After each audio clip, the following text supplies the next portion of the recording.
Welcome to Integrated Wellbeing YouTube channel and podcast for people in grief and the professionals who serve them. We provide education, inspiration, and practical tools by interviewing those bereaved by loss, mental health professionals, and grief specialists. Integrated Wellbeing Institute seeks to awaken the griever to their inner peace through the guidance of their body. And today I'm delighted to introduce to you Alyssa Rose. Hello, Alyssa. Thanks for being here today. Thanks for having me. It's wonderful. Alyssa Rose is a grief guide and ritualist. And we haven't had but one other person on the program who was a person that found the power of ritual and shared about that. So it'll be such fun to see what Alyssa brings to us today. So let's get started because you have so much to share. What prompted you, Alyssa, to commit to end-of-life training and service?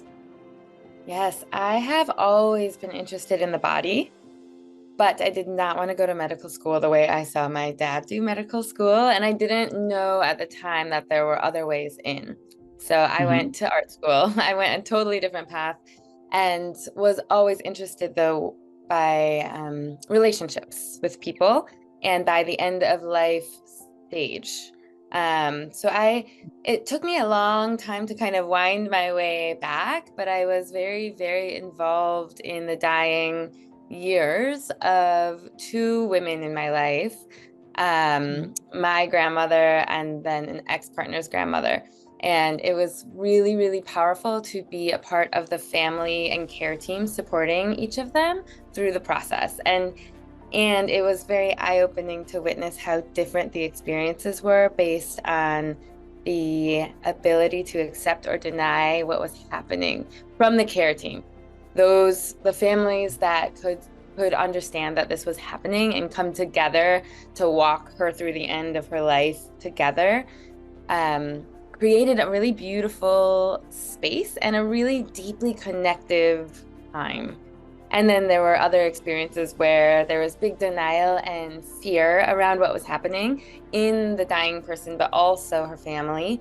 And that created such a disconnection and such a sense of loneliness that it made me it made me feel called to explore why we do grief so poorly in this culture, or at least in the worlds that I was navigating. I didn't see anyone grieving growing up. We didn't talk about it. I had no real models of what that could look like in healthy and connective ways.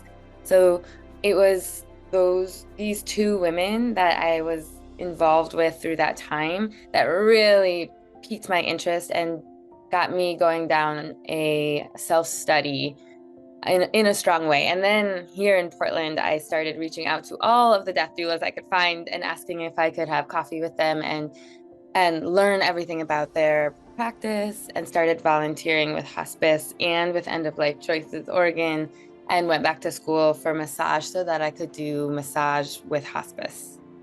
Oh, nice. Well, it's very interesting that you had such a strong contrast in the deaths of those two women, that it gave you like, oh my goodness, what's going on here is what I'm imagining. Absolutely. And that actually brought me back to medicine in relation to my dad, because then we started a book club, just the two of us, reading Being Mortal and Die Wise and all of these books about how doctors are taught to do dying or not to do dying, and why it is the way it is in hospitals, and all of those pieces. But yeah, that really began my deep dive into the work. That's so phenomenal that here your father was in a camp where you didn't want to be. And then with this experience, the two of you then have had this opportunity to really deeply connect, because there's so many wonderful books out there. Yes, it's been really, really wonderful to approach the same conditions and the same illnesses through really different lenses. Mm-hmm. Mm-hmm. That's marvelous. Well, you have a beautiful website, Thank you. and the invitation on your website is come home to yourself. And I'm curious, what do you mean by that, Alyssa?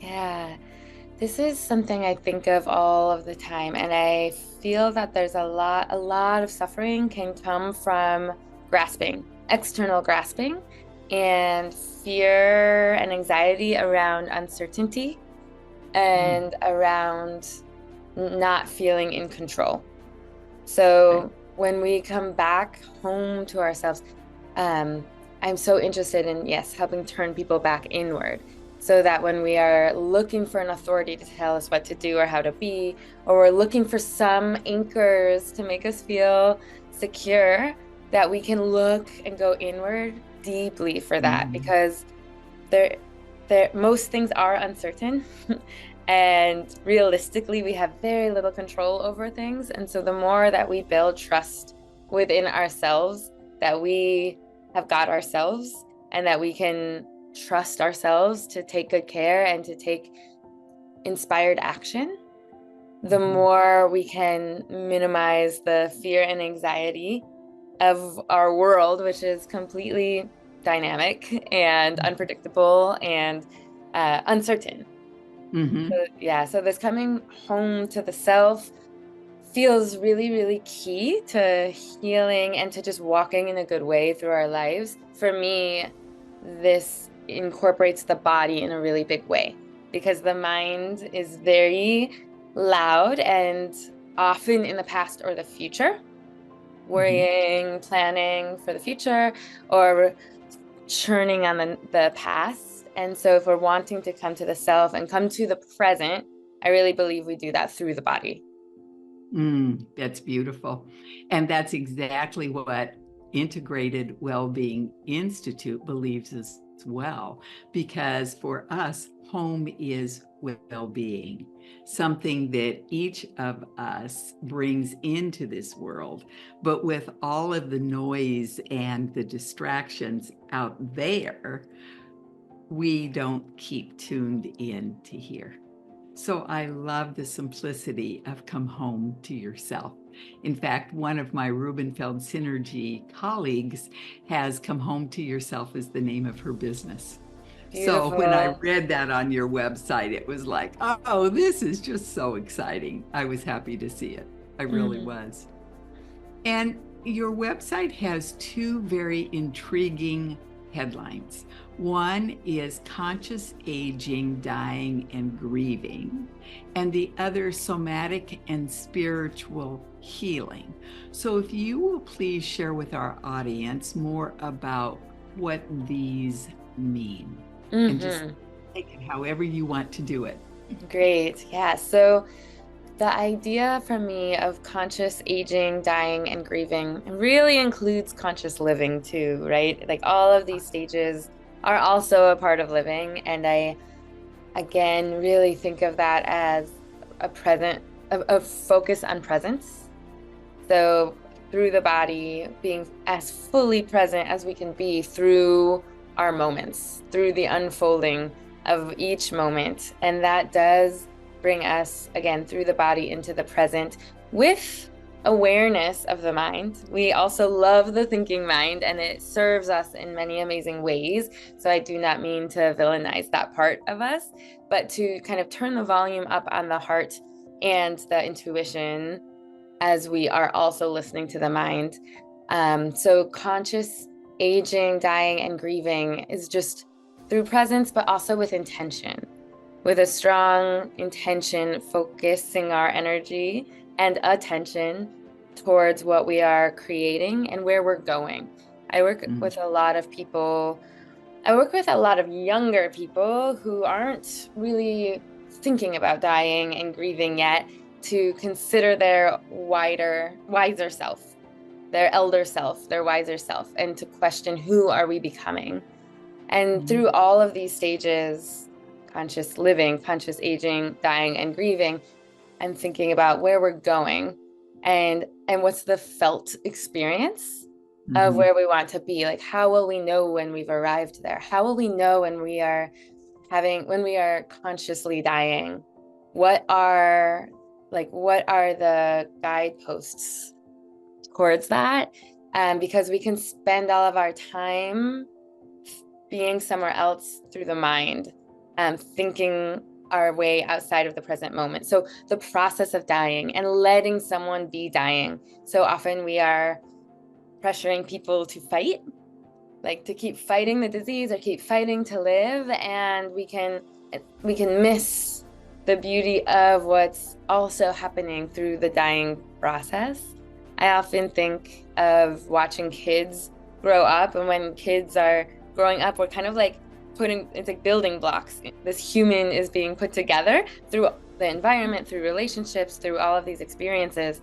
And through dying, we're kind of undoing, we're taking this apart. And I think that's a really, really important part to be aware of and present to, even though it's super uncomfortable. It's the potentially biggest lessons, like to have to walk through that stage and do so with awareness and that depth of connection into ourselves. So we know what we want and need. We can ask for those. We can receive care and support. And then with grieving, which is kind of the grief work has become a really, really big part of my work.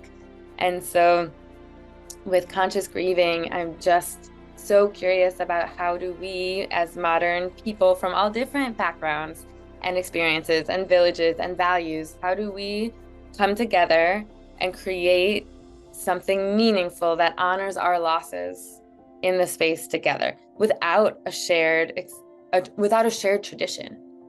And I don't have the answer to that because I don't think there's one answer, but I think it's about the space making for what needs to unfold in that particular group of people, whether it's two of us or more of us. So yes, with presence, with intention, and especially when it comes to aging, dying, and grieving, with grace. Yeah, that so we can be calm, we can be aware, we can be open-hearted to what's happening, and not try to make it clean, not try to make it fit into a schedule. A lot of times people come to grief work wanting to do grief better, which is like, I get it and is beautiful, but it's really, really designed for the opposite. I mean, it's not something that we can control and shape into a clean thing to put into our lives. It is designed to undo us. It is designed to reveal parts of us that we haven't met or haven't seen in a long time or are new to meeting. And so just being able to, again, trust grief to have its way with us. And again, that trust, I believe, comes from the continued built relationship of coming home to ourselves again and again. I really appreciate the image of taking the block tower or the block house apart block by block. And now, as you're talking about grieving, because that's what happens so often here at the Institute, we say, you may not be broken by this loss. You may be broken open like a seed to root down into self-awareness and grow in new connections. And so many of the people with whom I work who are in that state of raw grief, fragile grief, who am I now, confusion, it's like they have been split open like a seed and all the blocks have been scattered. The blocks of who they were, and there's no way they can ever go back to who they were. So I really, really appreciate that image. And I know your intention is for us to think about that at the end of life process as conscious aging and dying, which makes such perfect sense. And for me, it feels like, oh, the grief comes in and just scatters all the blocks. And now here we are putting them back together. And then you give us the, oh, we'll have to take them apart again.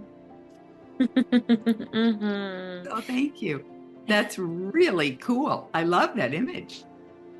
Thank Hmm. you. Yeah, it's interesting. And then when you're standing there surrounded by blocks, surrounded by pieces, which pieces do we choose to build with again Yes. to make something Hmm. completely new, but That's right. some similar forms, some similar textures, Hmm.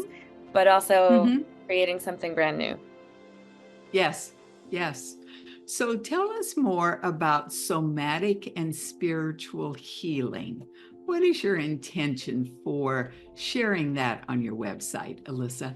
Yes, part of my introduction to grief work was reading The Body Keeps the Score and understanding like the way that he speaks to trauma and PTSD and the way the body holds on to these things.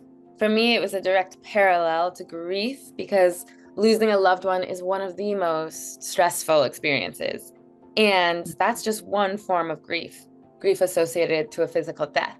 But there are so many forms of loss that are stress inducing, that our body holds on to. So I was really reading that book through the lens of grief and wondering why we don't have somatic grief work, why bereavement care is mostly talking. Um, and so that got me very interested in somatic grief work and the combination of bringing the body in and also the spiritual elements of a person because through dying and through grieving and through these liminal spaces, there can be a spiritual pain that isn't addressed Yes. by things like hospice. Hospice is great for addressing pain in the body, but there's also spiritual pain and spiritual questions.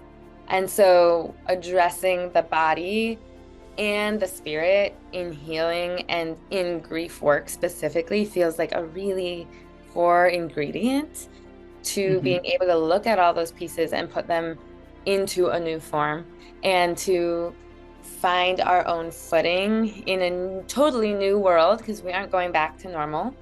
And No. from that new place, um, think creatively, be able to create beauty and create the rest of our lives. So I just really feel like the spiritual element and the physical, the somatic element are key ingredients into this work. Hmm. And is this where a ritual fits in then for you? So this work I do one-to-one, but I also do grief ritual, and the grief ritual always incorporates the body and embodiment and movement because there's so much that the English language or that the verbal language cannot get to. And so by creating movement in the body and different positions in the body and a space and freedom in the body, we can surface other things that are ready for us to look at. I do a long weekend retreat, grief retreat in the fall on the Oregon coast. And part of what's been really beautiful and surprising about that is by making an incredible space of beauty and ease with long breaks where people can walk on the beach and long meal times where people can just connect with each other or have silent time. New things surface that we can't touch when like it's very different from what we can touch when I come into a grief counselor session. Like I'm coming into a grief coaching session and I have my mind that's ready to navigate this. But there's something in the spiritual realm, in the emotional realm, in the somatic realm that I feel we can really touch both through turning to nature and coming in through the body, whether one-to-one work, solo work, or in a group. That's just also a key piece to Mm. opening to this process of grief. Oh, that's amazing. How long is the retreat, Alyssa? The November retreat, which is an annual retreat, is just a weekend, so Friday through Sunday. But I'm going to Good. start doing day longs. There's a 10-hour grief ritual I'm hosting coming up in September as well. And then I do 2-hour grief rituals in Portland, which is a much abbreviated version, but there's still so much we can do just by sharing space, sharing our stories, and inviting in movement, inviting in expression in different ways, listening, being Mm-hmm. witness and being witnessed, and Mm-hmm. just being together in it. Yes, to have someone silently present and actually taking in everything you're saying as a witness to you is a profound experience. And it doesn't happen Absolutely. every day, unfortunately. Absolutely. Actually, that's one of the pieces of the rituals is working in triads where each person has 10 minutes to speak and two other people just listening. There's no dialogue, there's no feedback, and it's really amazing when you have the whole 10 minutes to fill because no one's interrupting. It's amazing what else surfaces because we don't often have that time. We often expect to be interrupted or responded to, which is not in and of itself bad, but to have the space where more can surface is revealing. Mm-hmm. It really is. And I'm very oftentimes it can be surprising to the speaker. I know it has been for me. Yes. Mm-hmm. So that's a lovely process that again slows everything down, is what I'm hearing.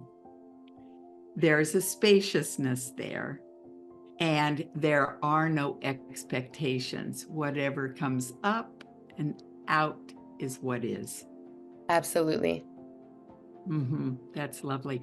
Well, during an earlier conversation we had, you referred to presence as medicine. And would you please tell our audience more about this very true concept? Absolutely. This was probably the most important part of all of my training.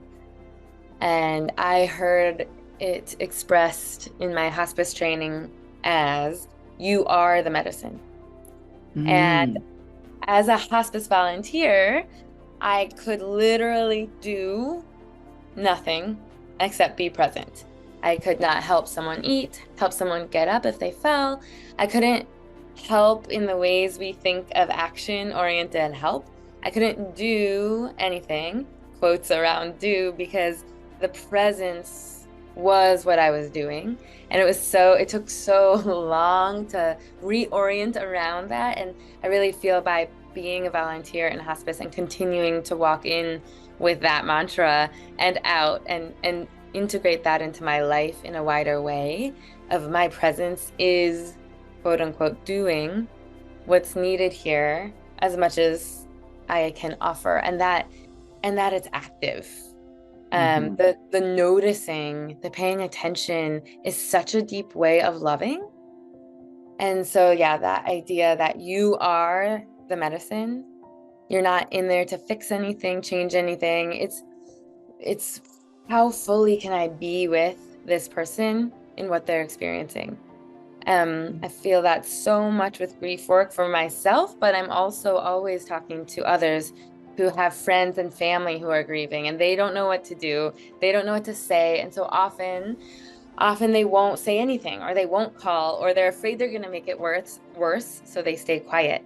And so I'm really committed to helping educate us and helping to create a grief literate culture where we practice this idea that we are the medicine, our presence is the gift, and leaning in to people who are going through a hard thing or ourselves as we are with Mm-hmm. a really powerful presence.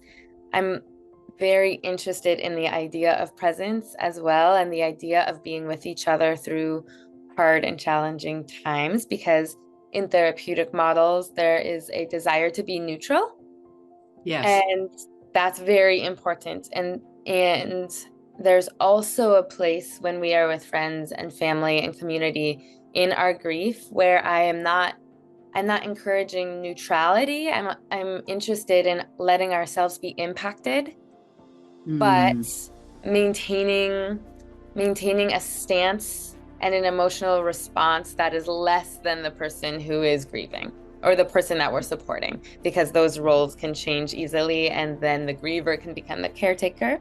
So I Yes. I'm interested in allowing us to be impacted by each other's stories and experiences, but also to be able to be present and full of care for the person who is sharing or the person who's going through something hard. And just encouraging all of us to know that we are enough.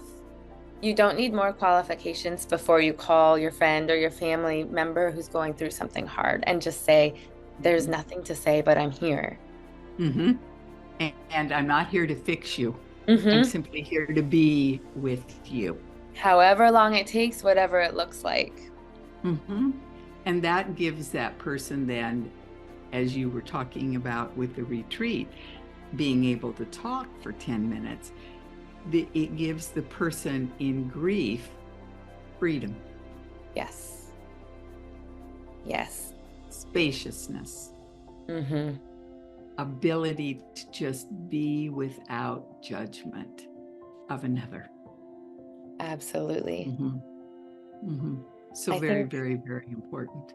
Yeah, I think that piece is so essential. I'm glad you spoke to that, without judgment, because so often I have clients who are saying, is this normal? Is it okay that I haven't cried yet? Or I'm only crying, or I'm still crying, or is this normal? And so we have such a strong sense within ourselves of judgment of how this should look, how I should be handling this. And so that permission giving piece that you just spoke to is so important. Grief needs to move through us. It needs expression. It needs to have a place to go. And if we're judging and stopping it, or our community is judging us and stopping it, it can really harden inside of us and create other symptoms and other imbalances that we might carry for years and years. So yeah, I feel that when we carry ungrieved, like when we carry things that are ungrieved within us, it's very similar to unhealed trauma. It can be. And so it feels really important that we continue to thaw our hearts and open ourselves up to feel. I think that's what's going to change us and change our world when we like create safe spaces to let us feel to the depths of our personal and collective sorrow and grief, and have spaces for expression of that, so that we can also come together in joy and in celebration and in awe of these lives and this world. That is truly genuine. And when you were talking about the hardening, I saw a petrified wood that had turned to stone in that central channel as you were talking. So thank you so much for speaking of that and to that. There's another concept that you wanted to share with the audience, and that's grief integration. Tell us about that, please. Yes, I have heard so many people talk about grief as in like, hurry up, let's get this process over. Are you done yet? Are you still grieving that? And like some sense of how long that should be and what it should look like. I really approach grief with the idea of integration, of how do I integrate the losses of my life into the rest of my life in ways that honor what has been lost. Because when we don't slow down to honor what has been lost before we run forward into new relationship or new jobs or new movement, and we kind of distract in different ways, then these things can hit us in the future as big waves that are unexpected. And that can look like, being overcome with grief in the grocery store, or when a certain song comes on, and all of that is a part of grieving. But I find that when we slow down and we create ritual, or we create practices in our own lives to honor that which has been lost, then we can accompany the pain and sorrow and sadness of missing that with how important that has been, how much beauty that has added to our lives. And so I'm always thinking about, how do we integrate our losses into our lives moving forward? And how do we celebrate the person who we might be grieving through making their favorite meal and enjoying the flavors they loved, or listening to the music they loved, or going to the places they loved, those kinds of things. And that's, again, just grief associated with death. But with all different aspects of grief, slowing down, integrating these aspects into the rest of our lives, instead of acting like that's something that happened and is over and is done and is separate. Yes. I saw a really cute image actually this morning that was talking about this idea in the form of a croissant. And it was like the butter that goes into making the croissant was the grief that gets folded in, but then chocolate also gets folded in and like and baked together. So now you have this beautiful, delicious croissant that has pockets of grief, pockets of sweetness, all in this one incredible life. Oh, that's so amazing. That's, yes, because you can't have a croissant without butter. It's just not that. So Exactly. thank you. Thank you. I've had so many people come into my office, Alyssa, and what they're really asking is, am I doing grief right? Yes. And so I will simply reflect back to them, you are doing XYZ. So this is your unique grief journey. Yes. And it's just amazing to see them relax so much. And then I will go and also say, so they really hear it, this is your life. You can't get it wrong. You can't get this wrong. And there's nothing wrong with you. You're grieving. Because those concepts can be all mixed up. And again, then the person who's experienced the loss can start judging themselves. Absolutely. Mm-hmm. I'm so glad you speak to that for people. That's such an important message for everyone listening and all of your friends listening, like outward, that it is your unique journey. You can't do it wrong. Permission for it to look however it's going to look through you. Exactly. Exactly. So very, very interesting. Well, this has been a delightful conversation, and I'm wondering if there's anything else you'd like to share. These are the key components to my personal work. I just really think the one-to-one work is powerful and the community work is powerful. I don't feel like there are experts in grief as much as a collective wisdom that grows so much smarter and so much more resilient the more we come and share our stories. Because often people will share something without knowing why or without having intended to, and that will be exactly what someone else needed to hear.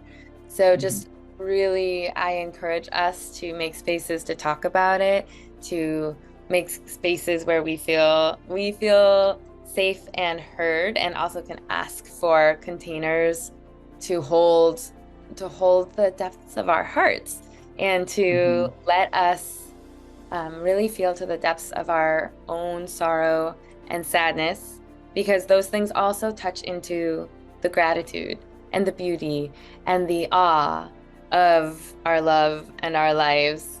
And so again, holding both and leaning in to our friends and families and people we may see who are having a hard time, and trusting ourselves that we are capable. We don't need any other credentials to just show up to our family with presence and with love. And there's so much available to all of us when we lean into it. So thank you for the work that you're doing.